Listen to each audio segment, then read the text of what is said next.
मंदिर की आत्मा। गांव बापस्ती की पहाड़ी पर एक मंदिर था जो कई वजहों से प्रसिद्ध था। बापस्ती के परिवारों में आपसी सौहार्द बना हुआ था। इसकी वजह उस मंदिर को ही बताया जाता है। अरे ओ विमला, ये इस मंदिर की कहानी क्या है रे? अरे ये मंदिर इस गांव के लिए बहुत ही शुभ है। अरे शुभ तो है, तो फिर भी लोग इस मंदिर से दूर क्यों रहते हैं? ये इतना वीरान क्यों रहता है? अरे बड़े बुजुर्ग कहते हैं कि मंदिर में आत्माओं का राज है जो लोगों की मदद करते हैं, लेकिन मंदिर से सभी को दूर भी रखते हैं। अरे ये कैसी आत्मा है जो लोगों की मदद भी करते हैं और लोगों को मंदिर से दूर भी रखते हैं? अरे यही चलता आया है यहाँ पर, इसीलिए कोई कुछ बोलता नहीं। क्योंकि जिसके घर में कोई भी परेशानी होती है तो बताते हैं कि इस मंदिर से उन्हें मदद मिलती है। अरे वाह, ये तो अच्छी बात है। तभी इस गांव में इतनी खुशहाली दिखती है। तभी बाहर किसी की चीखने चिल्लाने की आवाज आती है। दोनों बाहर निकलती हैं तो देखती हैं कि गांव के एक बुजुर्ग रो रहे हैं क्योंकि शहर से उन्हें कोई बुरी खबर मिली है। अरे क्या हुआ चच्चा, रो क्यों रहे हो आप? हाँ चाचा, बताओ ना, हुआ क्या? अरे क्या बताऊं बेटे, मेरा बेटा शहर गया हुआ था कमाने, लेकिन आज खबर मिली है कि उसका एक्सीडेंट हो गया। वो अस्पताल में भर्ती है। अरे तो इसमें परेशान होने की क्या बात है चाचा? जाओ शहर और बेटे का इलाज करवाओ। हाँ चाचा, विमला सही कह रही है। आप शहर जाओ और इलाज करवाओ। अरे कैसे इलाज करवाऊं, अभी पैसे नहीं है और शहर के अस्पतालों में इलाज का खर्चा लाखों में आता है। अरे चाचा, भगवान पर भरोसा रखो, कहीं ना कहीं से मदद जरूर मिल जाएगी। बस आज का दिन कैसे भी काट लो। अरे अब तो बेटा थोड़ा समय काटना भी मुश्किल होता जा रहा है। देख कमला, तू ही समझा चाचा को। अरे पैसों का कहीं ना कहीं से इंतजाम तो जरूर हो जाएगा। अरे चच्चा, जब विमला कह रही है तो थोड़ा उस पर भी भरोसा रखो। चलो आपको घर छोड़कर आ जाती हूँ। उसके बाद कमला उन बुजुर्ग को लेकर चली जाती है और विमला मंदिर की ओर चली जाती है। विमला मंदिर की सीढ़ियों पर चढ़ते हुए दूर से नजर आती है। उसके बाद वो आंखों से ओझल हो जाती है। उसी रात उस बुजुर्ग के घर के बाहर एक थैला रखा हुआ मिला। बुजुर्ग उस थैले को देखते ही चौंक पड़ा क्योंकि उसमें 5 लाख रुपए रखे हुए थे।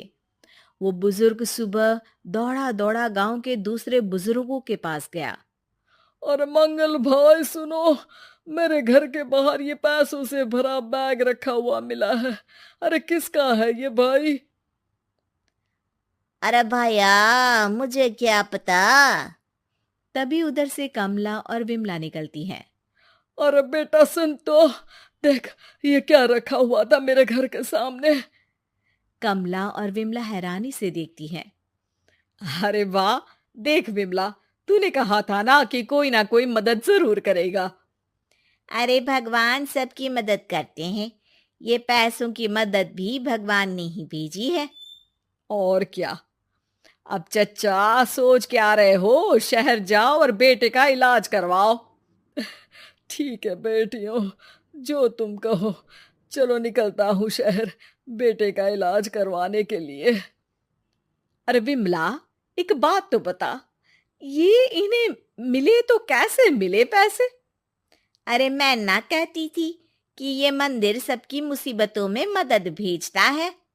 अरे वाकई बड़ी पुण्य आत्मा है मंदिर में।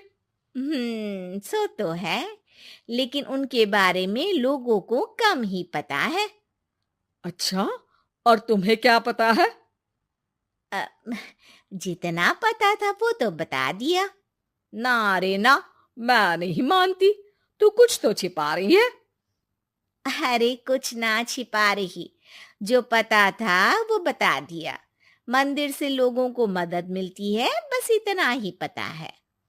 ठीक है बाबा, अब नहीं पूछूंगी। इसके बाद उसी रात कमला चुपचाप अपने कमरे से निकलती है और मंदिर की ओर चल पड़ती है। कमला धीरे धीरे मंदिर के दरवाजे पर पहुंचती है। अंदर से हल्की हल्की रोशनी आ रही थी। इसके बाद जो वो देखती है वो हैरान रह जाती है। कमला इसके बाद तेजी से वापस लौट आती है। दूसरे दिन सुबह सुबह।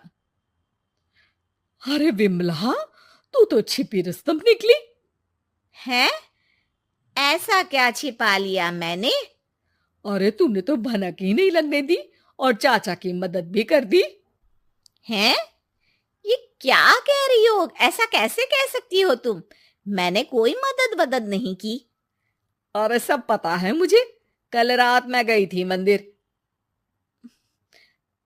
तो क्या देखा? अरे तुम्हारा पति और कुछ लोग वहां दिखे।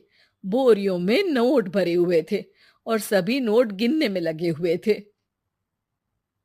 तो तुम्हें क्या लगा? वो क्या कर रहे थे? अरे मैं समझ गई कि वो लोग कहीं से डकैती कर पैसे लेकर यहाँ मंदिर के पीछे छिपाते हैं। अब जब तुम जान ही गई हो तो बता देती हूँ, लेकिन ये बात किसी को पता नहीं लगनी चाहिए। मेरे पति डकैती नहीं डालते हैं, बस उन लोगों से पैसे छीनते हैं जिन्होंने गलत तरीके से पैसे बनाए हैं। और फिर लोगों की मदद करते हैं। यही है वो पुण्य आत्माएं जो लोगों को मदद पहुंचाती है। अब समझी? हाँ, अब समझी उन पुण्य आत्माओं का चक्कर। सही है। करते रहो मदद, लेकिन सावधानी से, मेरी तरह कोई और ना पहुंच जाए।